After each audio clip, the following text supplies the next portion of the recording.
In order to know more about the creation of the Piedra del Sol, we have to look at the origins of the ancient tribes of Mesoamerica, one of them being the Aztecs and their transition into becoming Mexicas. For this we have to look at Aztlan.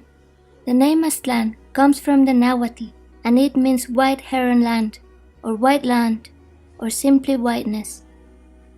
The myth talks about a place called Aztlan, a land of plenty, an extensive island abundant in fruits, flowers, and vegetables, great variety of birds and beautiful fish swam in the crystal clear waters, and shade trees lined the banks. No one perished, no one suffered in Aztlan.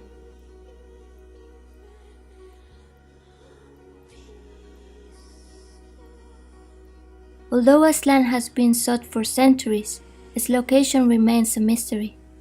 Could it be that Aztlan and Atlantis are one and the same? Aztlan is the mythical origin place of the 7 tribes, including the Aztecs, whom they believed was an earthly paradise in which their abuelos lived. It is also known as Chicomostoc. Chicomostoc is represented as a cave, often inside a mountain, while the mythical descriptions of Aztlan would have it to be an island. Many think that Aztlan and Chicomostoc are one and the same place. However, there are those who think that indeed they are one and the same, but representing 2 completely different eras. For some, this might not even refer to an actual physical cave, but a state of consciousness from the people of those times. Chicomostoc was first, an era of peace and abundance between the tribes. Aztlan came up later, is linked with the Aztecs and Huitzilopochtli, who led them out of Aztlan. Others argue the exact opposite. They say that Aztlan came up first and Chicomostoc afterwards. This theory comes from the many caves found inside several pyramids at many archaeological sites in Mexico and further south. Huitzilopochtli, which in Nahuatl means left-handed hummingbird, and we have to remember that the Nahuatl language includes 3 levels of meaning for its words or expressions: literal, syncretic, and connotative. He is a divinity personified by a hummingbird, who later on becomes the sun warrior god of the Aztecs. He is also described as the inner will, the will of consciousness. Huitzilopochtli spoke to them. He told them to move out of Aztlan and to find their own place in the cosmos. He told them to follow Meshi, the sun. When the tribes left Aztlan, they did so one by one. The Aztecs were the last tribe to leave, and they did so by parts.